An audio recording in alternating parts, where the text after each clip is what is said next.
اللہ کا فرشتوں کی مجلس میں حضور کی ثنا کرنا یہ درود ہے، حضور کی مدح فرمانا، محبوب کی شانوں کو بیان فرمانا۔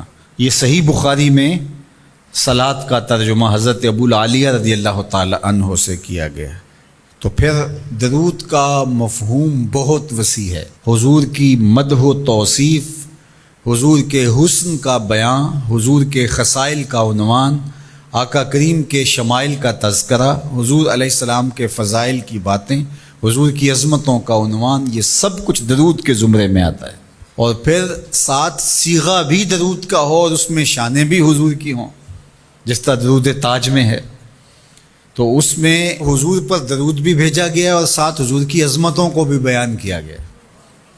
تو یہ ایک خوبصورت گلدستہ بن گیا۔ درود شریف کے جو مفاہیم بیان کیے گئے ہیں، ان سب مفاہیم کو یہ اپنے جلو میں لیے ہوئے ہے یہ درود۔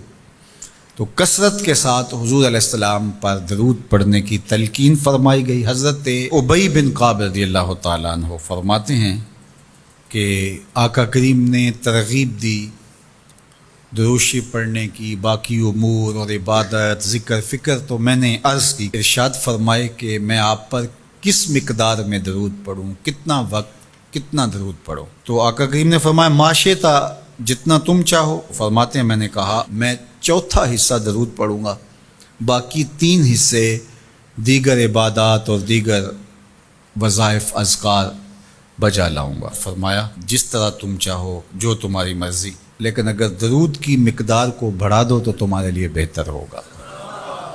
تو میں نے کہا النصف، میں آدھا وقت درود پڑھا کروں گا اور باقی چیزیں باقی آدھے وقت میں کروں گا۔ فرمایا جس طرح تم چاہو، لیکن اگر درود کی مقدار کو بڑھا دو تو تمہارے لیے بہتر ہوگا۔ میں نے کہا کہ حضور میں 2 حصے درود پڑھوں گا اور 1 حصہ باقی وظائف اوراد بجا لاؤں گا۔ فرمایا جیسے تمہارا دل چاہے، لیکن اگر تم درود کی مقدار کو بڑھا دو تو تمہارے لیے بہتر ہوگا۔ فرماتے ہیں میں نے کہا حضور میں پڑھوں گا ہی درود، سارا وقت میں آپ پہ درود ہی پڑھتا رہوں گا۔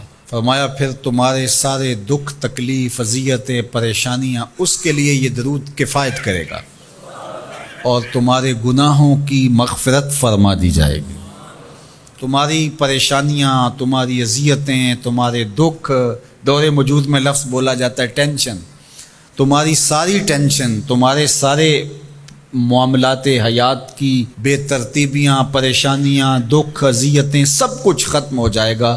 درود سب دردوں کا مداوع ہو جائے گا، سب دکھوں کا علاج ہو جائے گا، سب پریشانیوں کا حل ہوگا، سب مصیبتوں کا مداوع بن جائے گا، اور ساتھ ساتھ تمہارے گناہ بھی بخش دیے جائیں گے۔ تو درود جتنی کثرت کے ساتھ پڑھا جائے، اللہ کی اتنی ہی رحمتیں نازل ہوتی ہیں۔ تو باقی وظیفے، باقی اوراد، وہ بھی فضل و شرف والے ہیں، لیکن حضور نے فرمایا کہ پھر تمہارے لیے ایک درود ہی کافی ہو جائے گا۔ اللہ اکبر۔ فرمایا جو میرے اوپر 1 مرتبہ درود بھیجتا ہے، اللہ اس پر 10 رحمتوں کا نزول فرماتا ہے۔ اور ایک حدیث میں آیا جو 1 مرتبہ میرے اوپر درود بھیجتا ہے، اللہ اس کے 10 گناہ معاف کرتا ہے، 10 درجے بلند کرتا ہے اور 10 رحمتوں کا نزول فرماتا ہے۔ تو درود پڑھا حضور پہ کام اپنا بن رہا ہے۔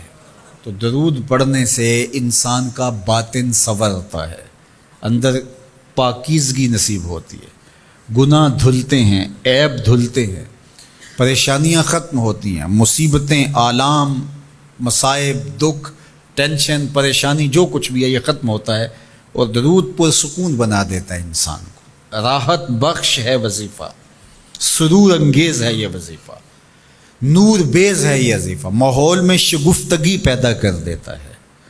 اگر درود شریف پڑھو گے تو تمہاری بہت ساری پریشانیاں ختم ہو جائیں گی، تمہارے دکھوں کا مداوع ہوگا، تم ریلیکس ہو جاؤ گے درود پڑھنے۔ یہ درود شریف کی برکات ہیں۔ 1 مرتبہ درود پڑھنے سے 10 رحمتیں نازل ہوتی ہیں، اور جو بار بار حضور پہ درود پڑھتا ہے تو بتاؤ کہ کتنا بڑا ذخیرہ رحمتوں کا اس کے اطراف میں پھیل گیا۔ تو اس لیے کثرت کے ساتھ درود پڑھنا چاہیے۔ حضور علیہ السلام نے یہ بھی ارشاد فرمایا کہ جو میرے اوپر درود پڑھتا ہے میرے اوپر لازم ہے کہ میں اس کی شفاعت کروں گا۔ شفاعت رسول کے حصول کا ذریعہ درود بنتا ہے، چونکہ ہمارا آسرا ہی حضور کی شفاعت ہے۔ وہ دامن شفاعت کھولیں گے تو ہم گناہ گاروں کا کام بنے گا، اور وہ نصیب کیسے ہوگی حضور علیہ السلام کی شفاعت؟ کثرت درود سے۔ یہ بھی ارشاد فرمایا آقا کریم نے، قیامت کے دن میرے سب سے زیادہ قریب وہ ہوگا جو کثرت کے ساتھ میرے اوپر درود پڑھنے والا ہو۔ تو حضور کی قربت کا ذریعہ بھی درود ہے۔ کون سا مومن ہوگا جس کو حضور کے دیدار کا شوق نہیں ہے؟ کثرت درود کی برکت یہ ہے کہ حضور کا دیدار نصیب ہوتا ہے۔ حضور کا دیدار نصیب ہو جائے تو بتاؤ اور کیا چاہیے؟